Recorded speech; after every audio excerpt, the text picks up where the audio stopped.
روز 19 سپتامبر حکومت هندوستان امر صادر نمود و 3 طلاق اسلامی را به عمل جنایی برابر کرد. بر پایه این حکم مسئولان 3 طلاق تا 3 سال از آزادی محروم می شوند.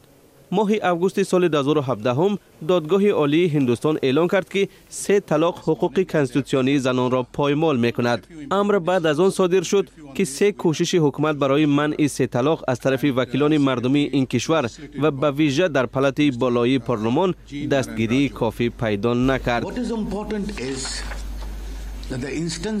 صرف نظر از حکم دادگاه عالی 3 طلاق تصویب نشد. پلات پایانی پارلمان این سند را تصویب کرد ولی پلات بالایی آن هنوز هم این تشبث را ارزیابی دارد.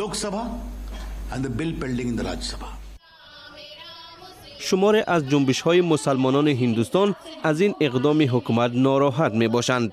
اسلام میں شادی ایک سیویل کانٹریکٹ ہے. در اسلام ازدواج پیمان شهروندی به حساب می رود. اگر شما آن را با جنایت برابر کنید غیر قابل قبول می شود. اما فرجانه بیگم که چند پیش توسط 3 طلاق از عائله محروم شده است، منع این عمل اسلامی را دستگیری می کند. خیلی خوب است که این سند در حالت تصدیق شوی است، ولی ما درباره اقدام‌های حکومت اطلاع نداریم.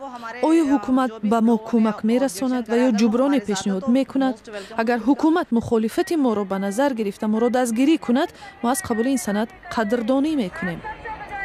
بعد صدور امر حکومت تنها امضای پرزیدنت هندوستان برای مجازات 3 طلاق کفایت خواهد کرد.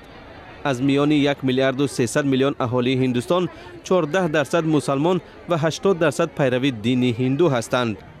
ظاهراً حزب بهارت جنتا سروازیر نریندرا مودی سعی دارد با این اقدام پشتیبانی زنان مسلمان از این گروه سیاسی را افزایش دهد.